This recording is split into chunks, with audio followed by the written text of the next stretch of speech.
Continuing with part 11 of the final review. This is a problem where we're talking about impulse. Impulse is change in momentum. So here's the problem. We got a baseball bat striking a baseball. The baseball bat is in contact with the baseball for a total time of 3 seconds. And during that 3-second interval that the ball and bat are in contact with each other, the bat is applying a force to the baseball of 10 newtons. Whenever you have a force that's acting on an object, a net force acting on an object for any time duration, there'll be a change in momentum. We call that change in momentum or impulse. So in this case, what's going to be the magnitude of the change in momentum? Well, the formula we use is impulse is change in momentum. Change in momentum is simply force times time, or delta t. So the change in momentum is going to be our force, which in this case is 10 newtons, and the time is 3 seconds. So our change in momentum is going to be a magnitude of 30, and it's his momentum units, so kilogram meters per second. All right.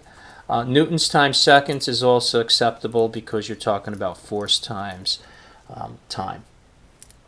Okay, there's one other thing came to my mind as I was doing this, and I don't recall whether I discussed it on the previous videos that I made for you, but when we're talking about velocity as the change in x over change in time, the displacement per time, rate of change of displacement, if we had, graphically, I just wanted to show you because you'll remember this, if we have time here and position here, and we have some straight line plot, so it's linear. So as you're moving in time out this way, the position of the object is changing in this direction. So this you could think of this as your x for position. If you have an object moving, here's 0, here's 1, 2, 3, and so forth, 4.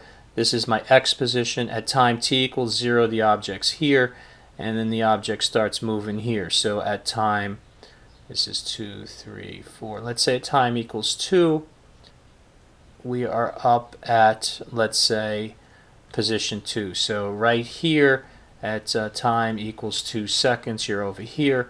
And then at 3 seconds, or rather, let's do this.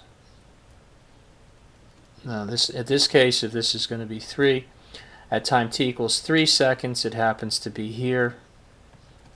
This is time equals 3 seconds, and so forth. So the object's clearly moving in this direction, and this is a plot of the position of the object as time goes on. So it's moving to the right. And you want to know, let's say you want to know what is the average velocity of the object. Remember, the object's velocity, average velocity, is the change in x over change in time. So if you look at this, and this is the x position, this is time, change in x over change in time is the slope. So you would simply take this plot, draw yourself a little triangle, could be anywhere, and figure out what is the slope of your line. So this is going to be the slope. So in this particular case, the change in x is here, and that's going to be 3. Change in change in x is 3. Change in time is going to be 3. So your slope in this case is 1. And since it's slanted to this way, it's a positive slope, so it's +1. So it's going to be +1 meter per second in this case. If you had something a little bit different, let's say you had, well, that was pretty awful, wasn't that? Let's try that again. Let's be neat about this. All right. Here we go. And I'm going to put my position over here like this, and what we're going to do then is measure measure the slope of this line. So what is the, oh boy, sorry about that. What is the slope?